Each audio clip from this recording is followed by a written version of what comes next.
নমস্কার। কর্কট রাশি বা লগ্নের মানুষ, আপনার জন্মকুণ্ডলিতে রাহু ডিস্টারবেন্স ক্রিয়েট করছে, কিভাবে বুঝবেন? প্রথমেই দেখুন, প্রচুর সম্পর্ক, কিন্তু সেই সম্পর্কগুলোর মধ্যে কোনো স্থিতিশীলতা নেই। মানুষের সঙ্গে অ্যাটাচড আপনি রয়েছেন, অনেকেই আপনার সঙ্গে প্রেমে আবদ্ধ, কিন্তু সেই প্রেমের কোনো বাস্তবিকতা নেই। তারা প্রত্যেকেই কোনো না কোনো দিকে অন্য কোনো সম্পর্কের সঙ্গেও যুক্ত। কেউই আপনার জন্য পুরোপুরি ডেডিকেটেড নয়। মানসিক দিক থেকে আপনি ক্রমাগত অস্থির হচ্ছেন। দ্বিতীয় বিষয়টি হলো, টাকা পয়সা তো আসছে, কিন্তু খরচ করতে আপনার বড় ভালো লাগে। হঠাৎ দরকার, দেখলেন আপনার কাছে টাকা নেই। প্রচুর মানুষের কাছে সাহায্য চাইলেন, কারণ প্রচুর বন্ধু আপনার, কিন্তু আলটিমেটলি কোনো বন্ধুই সেই সময় আপনাকে সাহায্য করলো না, কারণ রাহু কিন্তু আপনার জন্মকুণ্ডলিতে পীড়িত অবস্থায় রয়েছে। কর্কট রাশি বা লগ্নের মানুষ ব্যবসা শুরু করবেন, কিন্তু কিছুতেই ব্যবসা শুরু করে উঠতে পারছেন না। চেষ্টা করছেন পার্টনারশিপ খোঁজার, চেষ্টা করছেন ফাইন্যান্সার খুঁজবার, কিন্তু কোনোভাবেই ব্যাপারটা ঠিক ব্যাটে বলে হচ্ছে না। ফাইন্যান্সার প্রচুর আছে, আপনি কথা বলছেন, কিন্তু আপনার আইডিয়া হয় তাদের পছন্দ হচ্ছে না, অথবা আপনার অ্যাক্টিভিটিস তারা অ্যাকসেপ্ট করছেন না। মানুষের সঙ্গে কিছুতেই আপনার অরা ম্যাচ করছে না, কারণ রাহু আপনার জন্মকুণ্ডলিতে ডিস্টারবেন্স ক্রিয়েট করে চলেছে। কর্কট রাশি বা লগ্নের মানুষ পড়াশোনার ক্ষেত্রে যথেষ্ট ব্রিলিয়ান্ট, যথেষ্ট মেধা সম্পন্ন আপনি একজন ব্যক্তিত্ব। কোনো দিক থেকে কোনো সমস্যা নেই, কিন্তু কিছুতেই উচ্চ বিদ্যার ক্ষেত্রে আপনি সাকসেসফুল হতে পারছেন না। কখনো স্ট্রিম সিলেকশনে বাধা, কোনো কোনো সময় কলেজ সিলেকশনে বাধা। কোনো একটা বিশেষ কলেজে পড়তে চাইছেন, কিন্তু অল্প নাম্বারের জন্য সেই কলেজে আপনি চান্স পাচ্ছেন না। সব দিক থেকেই যেন একটা সমস্যা, অদ্ভুত কোনো সমস্যা কাজ করছে। ইরিটেট হয়ে যাচ্ছেন, মাথা গরম হয়ে যাচ্ছে, ডিপ্রেশন, ওভার থিঙ্কিং আপনাকে ভয়ঙ্করভাবে বিপর্যস্ত করছে। কোথাও আপনি কোনো একটা আলটিমেট সলিউশন খুঁজে পাচ্ছেন না। সব সময় আপনার কাছে একাধিক অপশন, ডিসিশন নেওয়ার সময় আপনি কনফিউজড হয়ে যাচ্ছেন।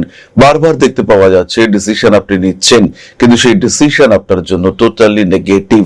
এরকম যদি আপনার মনে হয়, তাহলে আপনাকে বুঝতে হবে জন্মকুণ্ডলিতে রাহুর নেগেটিভ ইম্প্যাক্ট ধীরে ধীরে আপনাকে জড়িয়ে ধরছে।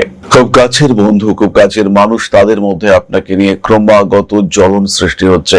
যাদেরকে একটা সময় প্রাণ খুলে মনের কথা আপনি বলতে পেরেছিলেন, আজকে সামান্য একটা চাকরি পরিবর্তনের খবর তাদের কাছে বলার সাথে সাথে তারা কিন্তু আপনার দিক থেকে মুখ ফিরিয়ে নিচ্ছে, কারণ আপনার জন্মকুণ্ডলিতে রাহু পীড়িত অবস্থায় রয়েছে। চাকরি করছেন, বারবার চাকরি চেঞ্জ করতে বাধ্য হচ্ছেন, কারণ রাহু আপনার জন্মকুণ্ডলিতে পীড়িত অবস্থায় রয়েছে। কর্কট রাশি বা লগ্নের মানুষ যদি 9th হাউসে, ভালো ঘর, সেখানে রাহু অবস্থান করে রয়েছে। 9th হাউস অর্থাৎ মীন রাশিতে রাহু বসে রয়েছে উত্তর ভাদ্রপদ নক্ষত্রে। বারবার চাকরি যাবে, বারবার চাকরি পরিবর্তন করতে বাধ্য হবেন আপনি। ভালো ওয়ার্কিং অ্যাটমসফিয়ার, কাজকর্ম করছেন আপনি ভালোই, হঠাৎ করে চিঠি হলো যে আপনাকে আর রাখা যাচ্ছে না, কি না কোম্পানি কস্ট কাটিং করতে চাইছে, তাই তার কোপে পড়েছেন আপনি। বারবার এটা আপনার সঙ্গে ঘটতে পারে। প্রমোশন হয় মানুষের, কিন্তু আপনি যখন চাকরি চেঞ্জ করে আরেকটা চাকরিতে গেলেন, আপনার স্যালারি স্ট্রাকচার ডাউন হতে পারে, কারণ রাহু তো আপনাকে ডিস্টার্ব করছে। 8 নম্বর ঘরে রাহু অবস্থান করে রয়েছে। বাবার শরীর নিয়ে ক্রমাগত সমস্যা, বাবার সঙ্গে অ্যাটাচমেন্টের অভাব, সেন্সিটিভ হয়ে পড়ছেন আপনারা দুজনেই। এই ধরনের সমস্যা আপনি রেগুলার বেসিসে ফিল করতে পারবেন যদি রাহু আপনার জন্মকুণ্ডলীকে ডিস্টার্ব করতে থাকে। বিবাহিত জীবনে খুব হ্যাপি আপনি, দুজনেই খুব ভালো পার্টনার, কিন্তু আলটিমেটলি ইরিটেশন, দুজন দুজনকে সহ্য করতে পারছেন না। বাইরে কি ভালো আপনি, বাড়িতে আসার সঙ্গে সঙ্গে রেগে যাচ্ছেন, মাথা গরম হয়ে যাচ্ছে, কন্ট্রোল রাখতে পারছেন না নিজের ওপরে। রাহু আপনার জন্মকুণ্ডলিতে হয় লগ্নে বসে রয়েছে, নয় 7 নম্বর ঘরে বসে রয়েছে। ক্রমাগত অস্থিরতা বাড়ছে, জিনিসপত্র হারিয়ে ফেলছেন, স্বামী স্ত্রীর মধ্যে রাগারাগি করে এক আছাড় মোবাইল ফোন ভেঙে দিলেন। মানসিক দিক থেকে ক্রমাগত বিপর্যস্ত হয়ে যাচ্ছে, নিজের উপরে কনফিডেন্স, আত্মবিশ্বাস বারবার হারিয়ে যাচ্ছে। কেন? রাহু আপনার জন্মকুণ্ডলিতে পীড়িত হয়ে আছে।